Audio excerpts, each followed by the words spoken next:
Welcome back to Change Your Life. My name is Dwight Gillespie. I want to thank you for tuning in. If you haven't done so already, please hit that subscribe, hit the like, hit the share, all that good stuff. Hit the notification bell.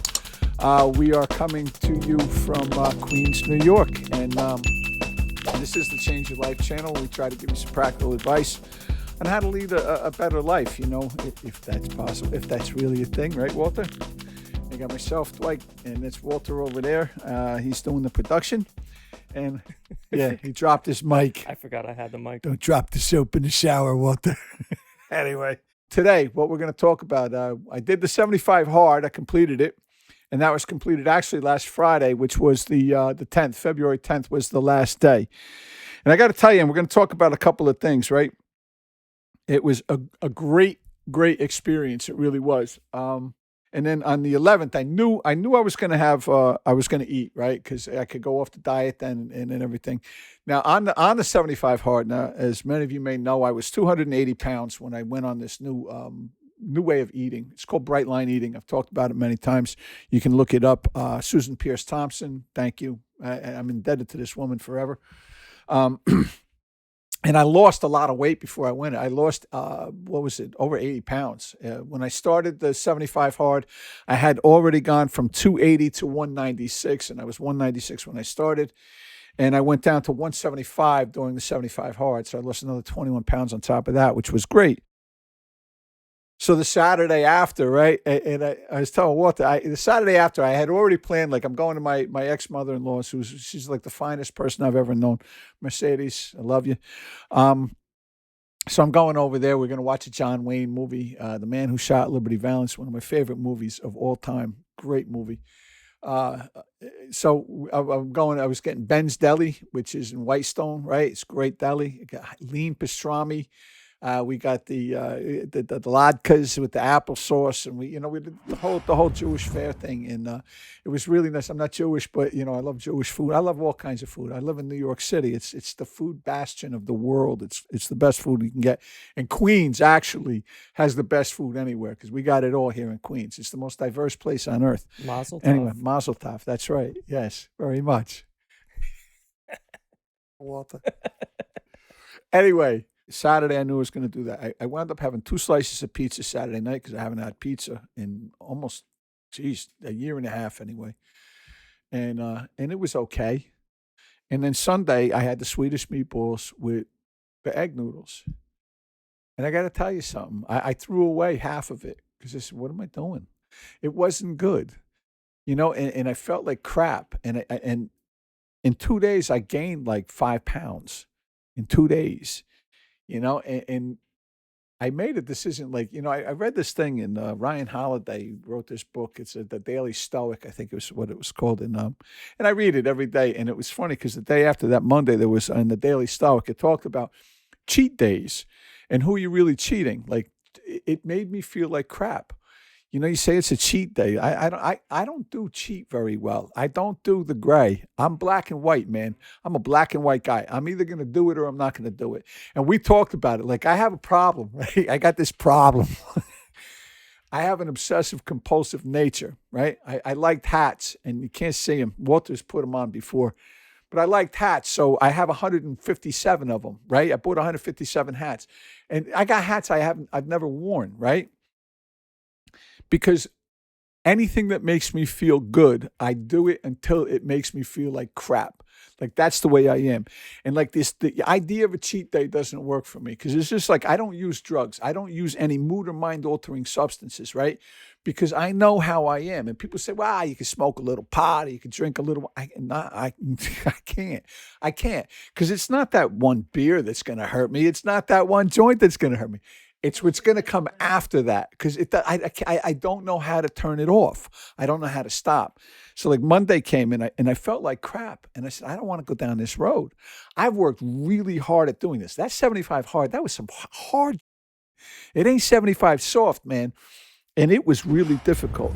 But now I want to take this whole theme, and the reason I'm talking about this today isn't just to say like the cheat day really messed me up, right? Because it did. And I got over it. I've been back in the gym. I've been to the gym this week. My trainer has me on a 5-day-a-week plan where I'm doing an hour workout with 20 minutes of cardio. and then going for still do my walk at night because the walk really helps and it helps with the weight. Um, the 75 hard, right? I want to do another one and I want to develop a personal one. And this is what I want to ask you, the viewers. What are the things in your life that if you did these things for 75 straight days that would transform your life? Like I did these two workouts a day. I drank the water. I stuck to the diet. I read what I was supposed to read. Like I did all of these things and it has definitely changed me for the better. Like I feel really good. This shirt I'm wearing, there's another reason for it too. This shirt is probably, oh God, 8 or 9 years old. And I bought this, right? I bought this because I said, I'm going to fit into this one day. And I did. And here I am. When I bought it, it was, my gut was so big because I was out like this and you could see the bottom, like the thing would stick out and you'd see my gut underneath it. It was nasty. But now I can wear it and it's a good feeling. And I don't want to regress in that area. But I started thinking about this, and I know Andy Frisella. I read the book, the 75 Hard book, and he talked about it a bit. And this is, I want to tailor a 75 hard for myself. And my question is, what would you do? What 5 things could you do every day that would transform your life? And I have things, right? I want to do this for work, to work 2 to 4 hours a day, 2 hours minimum, 2 hours a day on my writing, because I write. But a writer writes, right? So this is what I need to do because I have a lot of great ideas and I work on a lot of different things, but I don't work consistently enough. Stephen Pressfield talks about it, right? That you're an amateur if all you do is talk about writing and don't write. I'm an amateur. I'm an amateur writer because professionals don't talk about it, they just do it, right? So writing 2 hours a day. I have crap all over my house, right? So I want to spend an hour a day organizing for 75 days. I can only imagine what I can get done if I spend 1 hour a day organizing. And part of that organization for me is to list this crap on eBay or wherever it's going to be, and get rid of it. Just get rid of it. I did one cabinet in the living room. And I have an industrial bag halfway filled with crap, just crap. I'm never in a million years going to use it, right? So I'm throwing it away. It's not even stuff that I can sell. I was telling you, I have these, they were Mead labels, inkjet labels for an inkjet printer that hasn't existed for 25 years, And I'm like, that's got to be worth and throw that shit away. Envelopes. I haven't mailed anything. I haven't mailed an envelope in I don't know how long. Years. And I had them all, like 14 different sizes of envelopes. Why? I don't know. I never know. Yeah, you do. You do know. You do. You're never going to use this. So these are the things. So spend an hour organizing. Spend 2 hours working. Continue to walk for an hour. 1 hour a day. Just go for a 1 hour walk. And it doesn't have, like when I was doing the 75 hard, it was all the power walk. And I did that. I was making good time, 4 miles an hour. I cut a good clip and everything. But I don't need to do that, but just to go for a walk, just to take an hour and go for a walk because it's so good for me. I mean, it clears my head. I enjoy it. I'm still very leery about running. I used to run when I was younger, but I have an artificial knee, and I still don't feel comfortable running on it. But walking is fine. I like to walk. So do that for an hour. Stick to the diet. No cheats, no nothing. Don't deviate. I stick to the bright lines, and that's it. Because again, it's just kind of like using for me. I don't know. I don't know how to stop. So I get like the taste of bread, or I eat a slice of pizza, and I want the whole thing. I want as much as I can get of it, and I know where that's going to end for me. So I don't want to do that. To stick to the diet, and where Andy Frisella had read 10 pages of nonfiction a day. I'm a reader, and I love to read. So I have it's read 15 pages of nonfiction, 15 pages of fiction a day minimum, and I do that pretty much anyway. But these are things to make sure that I do it, to have that checklist. See, that's a good thing for me too, because I can look at the end of the day and say, this is check, check, check, check. And I drink a half a gallon of water a day. With the 75 hard, it was a gallon, and that's way too much for me. And I did it for 75 days, but it was hard, man. Like the water for me was still the hardest thing that I had to do, and all of that. It even harder than the workouts and all that other stuff. It's drinking that freaking water, man. There were times it'd be, I'm looking 10:30 at night, and I'm like, I still got to drink 32 ounces of water. It's 10:30. I'm pushing 60. My prostate's like this big, right? I'm up every 10 minutes. I got to drink that much water that late, but I did it because it was part of that. And that's another thing with the 75 hard. Like, I did these things because I didn't want to fail at it. I did these things because I made a commitment to myself to finish it. And that's why it was so good for me to say, yeah, I did this, and I'm not going to fail. And let me tell you something. If I didn't have that commitment, I think we talked about this, right?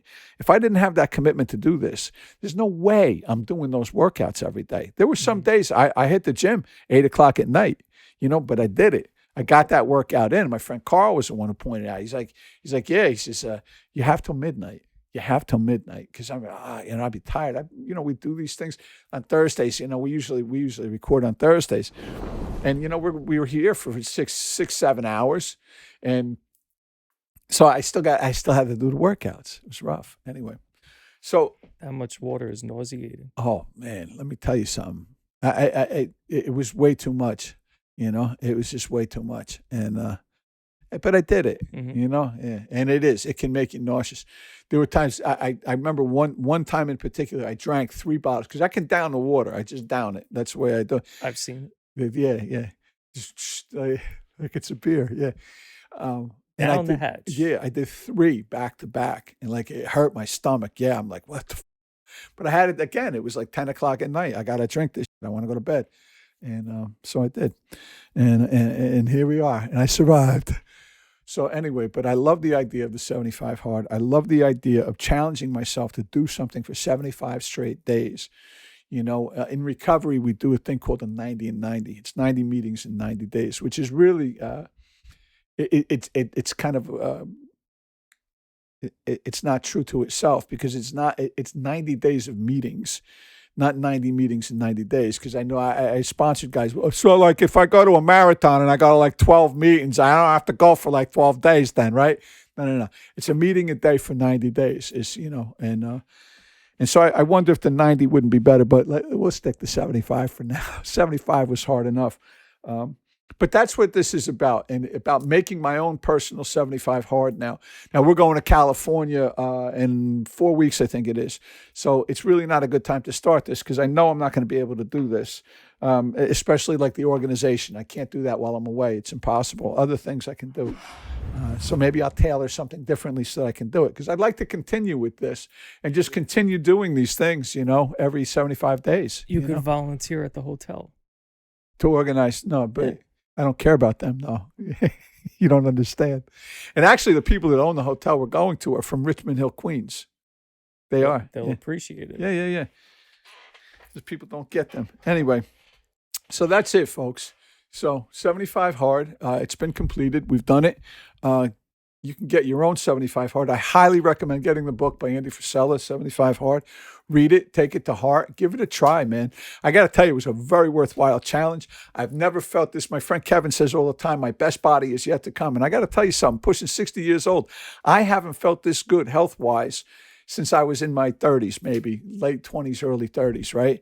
And it's done such a wonder for me, mentally, physically. And Andy was right. It's not as much a physical challenge as it is a mental challenge.